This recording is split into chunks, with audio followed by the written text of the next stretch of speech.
Students, तो देखिए आज हम लोग मेंस्ट्रुएशन का पार्ट 12 करने जा रहे हैं। ठीक है, पार्ट 11 तक हम लोग पढ़ लिए थे।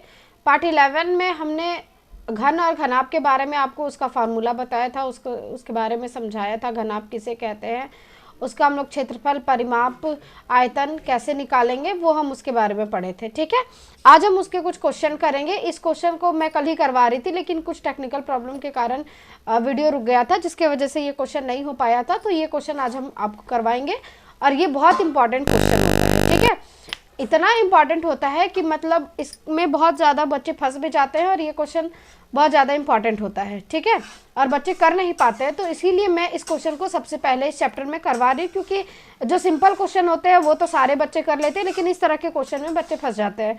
ठीक है, और हाँ, वीडियो को पूरी लास्ट तक देखिएगा ताकि आपको कोई भी एक भी टॉपिक छूटे ना, क्योंकि बीच बीच में या तो मेरे मुंह से ही या समझो मतलब दिमाग से कुछ ऐसी बातें निकल जाती है जो कि एग्ज़ाम में बहुत अच्छा होता है। इसलिए आप हमेशा शुरू से लेके लास्ट तक इस वीडियो को देखें। किसी भी वीडियो को आप देख रहे हो तो लास्ट तक देखो, ताकि आपको आगे की चीज़ें समझ में आए। हो सकता है कि आगे जो मैं क्वेश्चन बताऊंगी वो वही आपके एग्जाम में आ जाए या उसी टाइप का आपके एग्जाम में आ जाए। तो आपको पूरा वीडियो को पूरा कंसंट्रेट करके देखना है, और एक बार समझ में नहीं आए तो 2-3 बार आप देखें और वीडियो को पूरा लास्ट तक देखें, ताकि आपको कोई भी छोटा सा भी टॉपिक आपका ना छूटे। ठीक है, तो चलिए आज हम इस क्वेश्चन को शुरू करते हैं। ये क्वेश्चन क्या है, किसी घनाभाकार कमरे की लंबाई 21 सेंटीमीटर, ऊंचाई 12 सेंटीमीटर एवं चौड़ाई 28 सेंटीमीटर हो तो उस कमरे में रखे जा सकने वाली बड़ी से बड़ी छड़ की लंबाई ज्ञात करें। ये हमारा क्वेश्चन है। तो जो घनाभाकार कमरा होता है, ठीक है, कल मैंने आपको क्या बताया था, कल मैं आपको समझाई थी। अगर जो बच्चे इस वीडियो को पहली बार देख रहे हैं वो एक बार इसके पहले वाले पार्ट को जाके देखें, ताकि आपको इसके बारे में पूरी तरह से समझ में आ जाए। ठीक है, देखिए ये घनाभ होता है, ये मान लीजिए ये घनाभ आकार का ये कमरा है, तो इसमें जो सबसे बड़ा छड़ रखा जाएगा वो कैसे होगा, वो उसका विकर्ण होगा, है ना। विकर्ण यानी कि जो नीचे वाले कोने से जो इस पीछे वाले कोने तक जो हम ले जाएंगे, वही जो होगा वो हमारा सबसे बड़ा क्या होगा, छड़ी उसमें रखा जाएगा उस कमरे में। बाकी तो जो भी रखे जाएंगे वो तो छोटा ही रखा जाएगा, है ना। तो इसके लिए हमने कल आपको एक फॉर्मूला बताया था कि डी यानी आप समझे तो डी डायगोनल। डायगोनल क्या होता है, देखिए डायगोनल इज इक्वल टू होता है L² plus B² plus H²।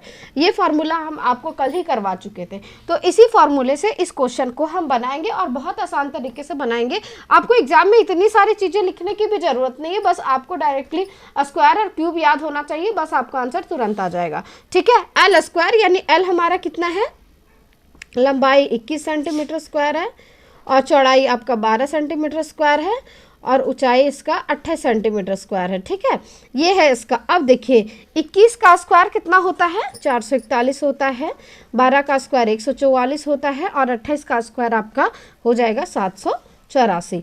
अब हम इसे जोड़ दें तो कितना आ जाएगा, 4 4 8 और 1 9, 8 4 12, 4 16 का 6, 1 हो जाएगा 7 8 12 12 और 1 13, यानी कि ये आ गया 1369। अब देखिए 1369 ये जो है वो आपको स्क्वायर रहेगा, तभी तो आप इसको डायरेक्टली ऑप्शन से टिक लगा पाओगे ना। अगर आपको स्क्वायर नहीं याद रहेगा तो फिर वही आप कैलकुलेट करते जाओगे कि ये कितना का होगा। ठीक है, तो इसका स्क्वायर जो है वो होता है ये 27 सेंटीमीटर, यानी इसका जो डायगोनल आ जाएगा वो 37 सेंटीमीटर इसका डायगोनल आ जाएगा। तो इस तरह से यानी 37 सेंटीमीटर स्क्वायर का छड़ जो है वो इस कमरे में सबसे बड़ी से बड़ी छड़ रखी जा सकती है। तो ये क्वेश्चन आपको पूछेगा, इसमें आपको ये क्वेश्चन है ना कि आपको डायगोनल ही निकालना है, लेकिन जो एग्जामिनर होता है ना वो आपको क्वेश्चन में फंसा देगा कि उस कमरे में सबसे बड़ी छड़ कौन सी रखी जा सकती है, ये आपको क्वेश्चन में पूछ देगा। तो आपको इस बात के लिए ध्यान देना होगा कि आप इस तरह के क्वेश्चन को कैसे बनाएं, और ये इसको आप बहुत वेरी इंपॉर्टेंट क्वेश्चन आप इसको लिख लीजिएगा, क्योंकि ये एग्जाम में पूछे ही जाते हैं। ठीक है, और बच्चे इसमें फंस भी जाते हैं।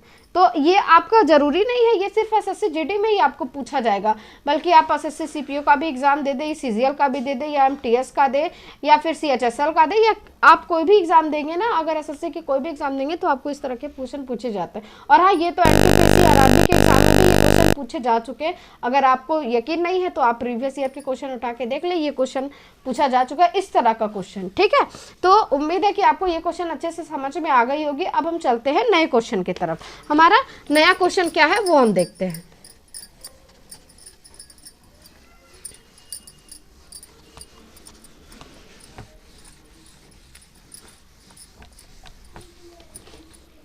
देखिए हमारा नेक्स्ट क्वेश्चन है, घनाभ का ही क्वेश्चन अभी हम करेंगे, ठीक है। 6 सेंटीमीटर, 9 सेंटीमीटर और 12 सेंटीमीटर भुजा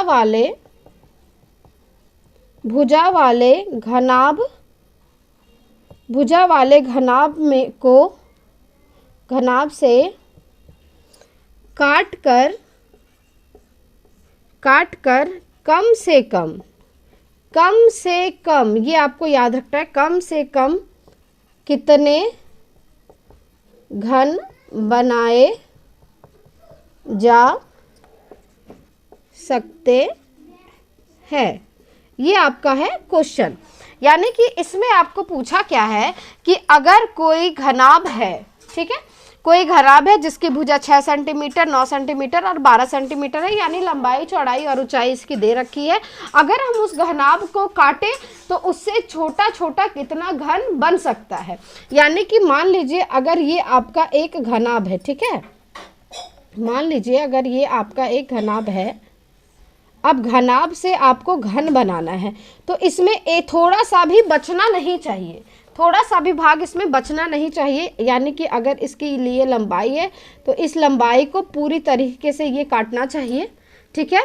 अगर ये ऊंचाई है तो इस ऊंचाई को भी पूरे तरीके से काटना चाहिए, मतलब इसमें कुछ भी बचना नहीं चाहिए। और ये जो चौड़ाई है इसको भी पूरे तरीके से काटना चाहिए, मतलब कि ये जो है वो इसमें थोड़ा सा भी जगह खाली नहीं होना चाहिए, ऐसा घन हमें निकालना है। यानी कम से कम बोला है ना, तो इसमें कम से कम का मतलब हो गया कि हम इसका HCF निकालेंगे कम से कम, ठीक है। छोटा से छोटा जो होगा, यानी छोटा से छोटा जो इसका भाग जाएगा उसे ही हम कहेंगे HCF। यानी कि 6, 9 और 12 हम आपको शॉर्ट में बता रहे हैं, 6, 9 और 12। तो 6, 9 और 12 ये किसके टेबल में आता है, कम से कम बोला है ना। अगर ज़्यादा से ज़्यादा बोलेगा तो हम बड़ी संख्या लेंगे कि बड़ी संख्या कौन सा इससे कटेगा, तो इसका HCF क्या हो जाएगा, यानी कि 3 हो जाएगा, है ना।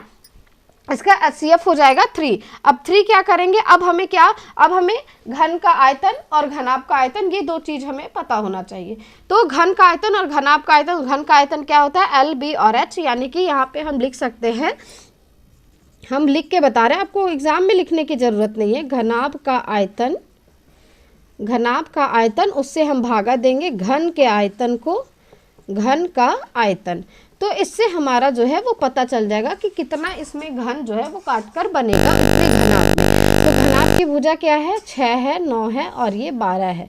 और घन का आयतन क्या होता है, पता ही है, A क्यूब होता है। तो A क्यूब यानी ये हमारा कम से कम कितना निकल के आए, 3, यानी 3 गुना 3 गुना 3, ये आपका इससे कट के आ जाएगा 4, और ये 3 और ये 2, यानी 2 3 6, 6 तक 24, यानी 24 घन जो है वो इससे, यानी इतनी बड़ी भुजा, इतनी भुजा वाले घन से 24 छोटे छोटे घन बनाए जा सकते हैं जिसमें कुछ भी ना बचे, ठीक है।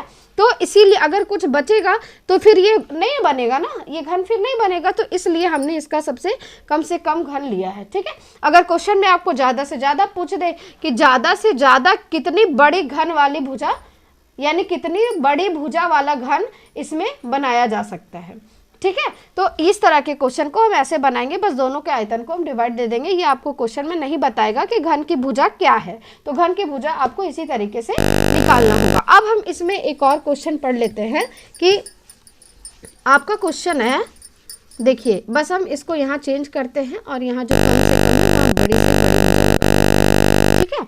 चलिए देखिए इसमें हम करते हैं, ये है 36 और ये है 54 और ये है, डायरेक्ट हम लिख दे रहे हैं, आप बाकी तो इतने समझदार तो है ही। इतनी भुजा वाले घनाभ से काट कर अधिकतम, यानी बड़ी से बड़ी कितनी घन बनाई जा सकती है, ठीक है। यहाँ बड़ी से बड़ी, ठीक है, बड़ी से बड़ी भुजा वाले, बड़ी से बड़ी भुजा वाले। तो देखिए अब जिसमें ज्यादा भुजा हो, तो देखिए ये तो हमारा कितना से कट रहा है, अगर हम इसे देखें तो ये 3 से भी कट रहा है, 9 से भी कट रहा है, लेकिन हमें बड़ी से बड़ी भुजा चाहिए ना, तो बड़ी से बड़ी भुजा चाहिए। यानी कि इसका HCF जो हो जाएगा वो 36, 54 और 72 का LCM, यानी ये हो जाएगा 18। 18 बड़ी से बड़ी संख्या है जो इन तीनों को काटता हो, ठीक है। कम से कम बोले तो कम वाला तो हम आपको पहले ही बता चुके हैं कि ये 3 से भी जाएगा तो हम इसे 3 से ही लेंगे, लेकिन हमें बड़ी से बड़ी बोला है, इसलिए अगर हम दोनों का आयतन निकाले तो दोनों का आयतन यहाँ क्या हो जाएगा, 36, 54 और ये 72 और यहाँ पे आ जाएगा 18 गुना 18, ये हमारा हो गया घनाभ का आयतन। यहाँ पे हम लिख देते हैं घनाभ का आयतन और ये हो जाता है घन का आयतन, घन का आयतन। ठीक है, ये घन का आयतन हो जाता है, घनाभ का आयतन और घन का आयतन ये आपका हो गया। इस तरह से हम काट दिए, 18 दूना 36, 18 तिया 54 और 18 चौक 72, यानी इसमें भी आपका 6 24 यानी कि 24 घन इसमें भी बनाए जा सकते हैं। तो इस तरह के क्वेश्चन जो है वो ज़्यादा पूछे जाते हैं। डायरेक्टली जो फार्मूला वाला क्वेश्चन है वो तो बच्चे बना ही लेते हैं, लेकिन इस तरह के क्वेश्चन में फंस जाते हैं। तो वो भी क्वेश्चन मैं आपको करवा चुकी हूँ और आगे भी मैं करवाऊंगी, लेकिन जो डायरेक्टली होता है फार्मूला वाला क्वेश्चन उसे आप खुद भी घर पे भी कर सकते हो, है ना। तो इस तरह के क्वेश्चन मैं आपको घनाभ का बताई हूँ। अब मैं आपको घनाभ का बस एक और क्वेश्चन मैं बताती हूँ, जो कि वो भी बहुत इंपॉर्टेंट क्वेश्चन है। ठीक है, थोड़ा सा बस उसमें ज़्यादा टाइम नहीं लगेगा। देखिए, बहुत इंपॉर्टेंट क्वेश्चन है, घनाभ से इस तरह के बहुत ज़्यादा क्वेश्चन पूछे जाते हैं। वो क्वेश्चन क्या है वो समझिए। एक घनाभ के 3 पृष्ठों के क्षेत्रफल क्रमशः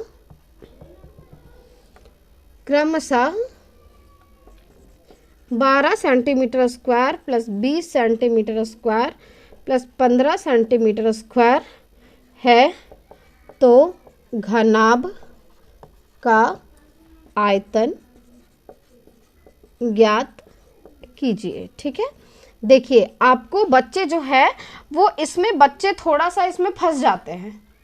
कैसे फंस जाते हैं? तो कैसे फंस जाते हैं, देखिए ये जो है वो आपको घनाभ में आपका ये 3 चीज दिया हुआ है, बच्चे बस समझ लेंगे ये L, B और H है, लेकिन ऐसा बिल्कुल भी नहीं है। ये L, B और H नहीं है। पहले क्वेश्चन को आप आराम से पढ़े।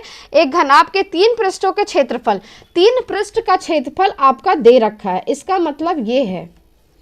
ठीक है, इसका मतलब ये है 3 पृष्ठ का क्षेत्रफल। 3 पृष्ठ होते हैं ना, कैसे देखिए, एक जो ये सामने वाला फेस होता है, 3 पृष्ठ का मतलब हो गया आप जिस भी कमरे में बैठे हैं उस कमरे को आप अच्छे से गौर से देखिए, उसका जो कोना होता है, ये जो बीच का जो कोण होता है वो कितने पृष्ठ से मिला हुआ होता है? 3 पृष्ठों से। एक अगर ऊपर का कोना ले तो एक छत होता है, एक इधर का दीवार, एक उधर का दीवार, यानी अगर हम इस कोने को बोले तो ये एक छत का, ये इससे जुड़ा है और ये पृष्ठ जुड़ा है और ये किधर का पृष्ठ जुड़ा है, यानी कोई भी कोना जो होता है वो 3 पृष्ठों से जुड़ा हुआ होता है। तो वही हम मान लेते हैं। मान लीजिए अगर ये x पृष्ठ है, ये y पृष्ठ है और ये z पृष्ठ है। ठीक है, तो इसका एक फॉर्मूला होता है, आप इसको अच्छे से याद रखिएगा, यानी कि वॉल्यूम ये जो होता है ना वो वॉल्यूम के बराबर ही होता है, यानी आयतन बराबर रूट अंडर अगर हम x y z ये कर दे तो यही इसका आयतन निकल के आ जाता है। यानी ये तीनों पृष्ठ के क्षेत्रफल को अगर हम रूट कर दें, तीनों पृष्ठ के क्षेत्रफल को अगर हम रूट कर दें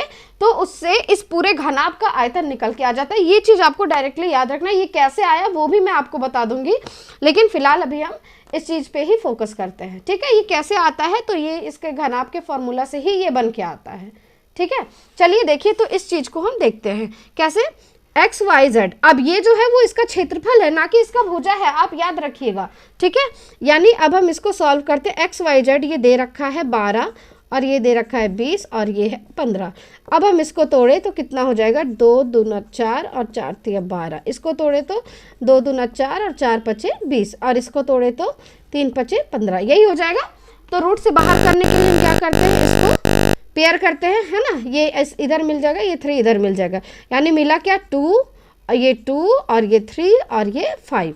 कितना आ गया, 2 2 ज़ा 4, 4 3 ज़ा 2 2 ज़ा 4, 4 3 ज़ा 12 और 12 5 ज़ा 60, यानी इसका जो है वो कितना आ गया, वॉल्यूम 60 सेंटीमीटर क्यूब जो है वो इसका वॉल्यूम हमारा आ गया। तो इस चीज को आप डायरेक्टली याद रखिएगा कि वॉल्यूम अगर क्षेत्रफल से अगर 3 पृष्ठ का क्षेत्रफल दे देगा और हमें वॉल्यूम निकालने बोलेगा तो तीनों पृष्ठ के क्षेत्रफल को हम तीनों पृष्ठ के क्षेत्रफल को हम रूट में डाल के और उसको हम सॉल्व कर देंगे तो वो आंसर आ जाएगा, आपका वॉल्यूम डायरेक्ट यहाँ से निकल जाएगा।